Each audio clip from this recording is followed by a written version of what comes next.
नाच रहे थे। वे लोग अच्छा नाच रहे थे या खराब नाच रहे थे ये बात नहीं है। बात ये है कि तुम्हारे जैसे भक्त बालक की रुचि नाच गाने या खेल कूद की तरफ होना उचित नहीं है बेटा। मुझसे बड़ी भूल हो गई माता। हंसी खेल हराम है, जो रंग राचा राम, माया मंदिर स्तरी, नहीं भगत के काम रे भाई, नहीं भगत के काम। जंगल के राज वाली बात तो आप लोगों ने सुनी होगी। जंगल के राज का मतलब था कानून नाम की कोई चीज नहीं होती थी। इस राज में पुलिस वाले अपनी मनमानी करते थे। इसी तरह के जंगल राज के कानून की मार हुजूर साहब को 13-14 साल की उम्र में झेलनी पड़ी थी। हुआ ये था कि महाराज जी के पिताजी अपने एक पुलिस वाले रिश्तेदार का पिस्तौल उठा लाए थे और उसे घर पर छोड़कर भाग गए थे। उस चक्कर में पुलिस ने महाराज जी को पकड़ लिया था और पुलिस वाले महाराज को ऊंटों के पीछे बांधकर पैदल ही गांव से हिसार तक ले गए थे।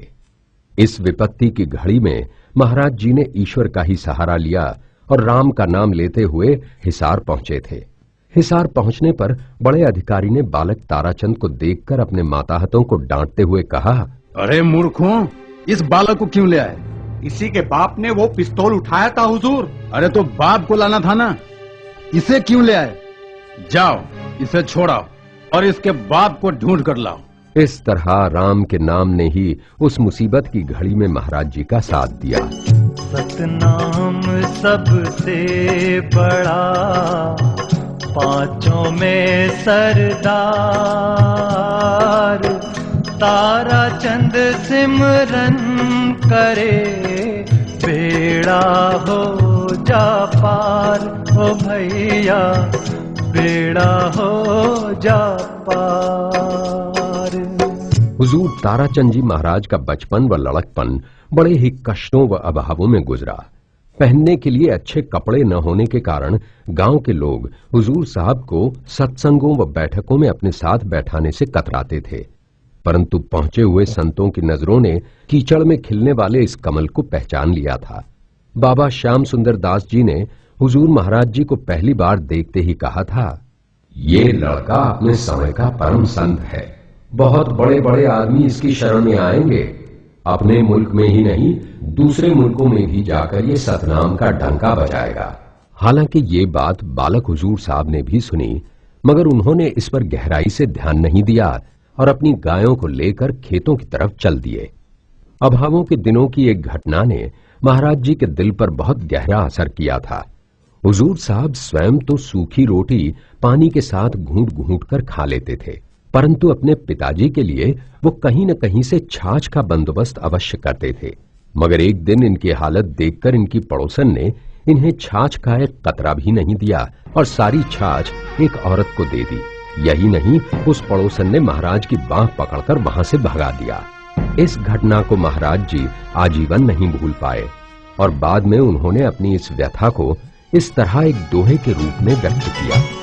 ताराचंद गरीब को मिली न मांगी छाए, दया हुई गुरुदेव की, चरणामृत ले ले जाए रे भाई, चरणामृत ले ले जाए। हुजूर महाराज जी की अपनी जिंदगी भले ही अभावों में गुजर रही थी, परंतु इसके बावजूद इनका दिल बड़ा ही संवेदनशील था। बचपन में अपनी दादी द्वारा पाई शिक्षा इन्हें अच्छी तरह याद थी। हुजूर महाराज जी स्वयं भूखे प्यासे रहकर भी पशुओं, पक्षियों, वृक्षों व मनुष्यों का ख्याल रखते थे। गर्मियों के दिनों में जब पशु पक्षियों के लिए सारे क्षेत्र में दाने पानी का कहीं नामो निशान भी नहीं रहता था, उस समय हुजूर महाराज जी 4-5 किलोमीटर पैदल सर पर घड़ा लेकर पशु पक्षियों के लिए डाबर जोहड़ में पानी लेकर जाते थे। इसके अलावा अपने लिए पकाई गई रोटियों में से कुत्ते बिल्लियों को खिलाते थे। ये सब हुजूर महाराज जी की दिनचर्या का हिस्सा बन गया था। भले लोग संसार में अमृत रूपी खान, उनके दर्श और परस से होती खुशी महान रे भाई, होती खुशी महान। किशोरावस्था तक पहुंचते पहुंचते हुजूर महाराज जी अपने पिता व अपने जीवन यापन के लिए नौकरी करने लगे। एक बार इन्हें भिवानी अस्पताल के एक डॉक्टर के यहाँ काम करने का मौका मिला। इंसान काम चाहे जहां भी करे, वो अपनी अच्छी या बुरी आदतें नहीं छोड़ता। हुजूर महाराज जी ने कभी भी सत्य और ईमानदारी का साथ नहीं छोड़ा। यहां तक कि एक बार जब डॉक्टर साहब सपरिवार पंजाब गए तो अपनी दुधारू गाय की देखभाल का जिम्मा हुजूर महाराज जी पर छोड़ गए। जब तक वो वापस आए, हुजूर साहब ने गाय के दूध से 5-6 किलो घी निकालकर जमा कर लिया था। डॉक्टर साहब की अनुपस्थिति में हुजूर साहब ने दूध तो क्या, छाछ की एक बूंद तक का अपने लिए इस्तेमाल नहीं किया था। डॉक्टर साहब हुजूर की ईमानदारी व उनके व्यवहार से बेहद खुश थे।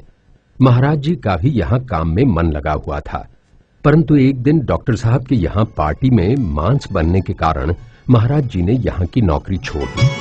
मांस आहारी मानवा, परतक्ष राक्षस अंग, ताकि संगति मत करो, परत भजन में भंग रे भाई, परत भजन में भंग। डॉक्टर साहब की नौकरी छोड़ने के बाद महाराज जी को फिर से मुसीबतों का सामना करना पड़ा। यहाँ तक कि महाराज जी ने 3 दिन तक भूखे रहकर मिट्टी के टोकरे डाले, परंतु पैसे के लालची लोगों ने इनकी मेहनत के पैसे नहीं दिए। तब महाराज जी को अपने पेट की आग शांत करने के लिए एक साधु के दिए भुगड़े खाकर पानी पीना पड़ा, जिसका अभूतपूर्व स्वाद उनको जीवन पर्यंत याद रहा। साधु वही साधन करें, साधे तन और मन, ताराचंद साधन करें, उपजे लाल रतन रे भाई, उपजे लाल रतन। क्या आप सोच सकते हैं कि 13-14 साल के बालक ने केले का स्वाद ही न चखा हो? ये सच है। एक दिन महाराज जी बागपुर जाने के लिए खरक से तांगे में बैठे थे। उस तांगे में ही केलंगा का एक राजपूत टोकरी में केले लेकर जा रहा था। टोकरी में सुराख देखकर महाराज जी ने उंगली डालकर 2 केले निकाल लिए और चादर में छुपा लिए।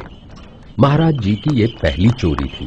महाराज जी अगर चाहते तो चादर में छुपाकर केले खा सकते थे, मगर उसी वक्त उन्हें एक कथा याद आ गई जिसमें अर्जुन को बाजरे की एक सिरटी तोड़कर खाने के बदले 12 वर्ष तक जमींदार की सेवा करनी पड़ी थी।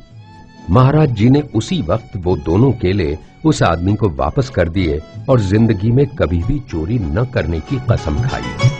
देता है लेता नहीं, उसको सतगुरु मान, करे कमाई हाथ से, लेता नहीं है दान रे भाई, लेता नहीं है दान। हुजूर महाराज जी को बचपन से ही साधु संतों की संगत पसंद थी। एक बार गांव में झोझू के ब्राह्मण दंडी स्वामी पधारे।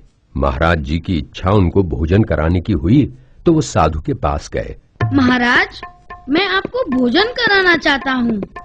बच्चे, हम दंडी स्वामी हैं। हम तो सिर्फ 2 घरों का भोजन स्वीकार करते हैं। किन किन का महाराज? एक तो ब्राह्मणों का और दूसरा बनियों का। मैं आपके लिए ब्राह्मणों के घर पर ही भोजन बनवा दूंगा। तब ठीक है, हम तेरा प्रसाद अवश्य स्वीकार करेंगे। साधु के मुंह से इतनी बात सुनकर महाराज जी की खुशी का ठिकाना नहीं रहा। महाराज जी ने सैला चुककर 15 किलो के आसपास चने इकट्ठे कर रखे थे। इन्हें बेचकर गेहूं का आटा, सब्जी, घी व मीठा आदि खरीदकर एक ब्राह्मण के घर दंडी स्वामी के लिए भोजन तैयार कराया। स्वामी जी ने भोजन किया, मगर रोटी का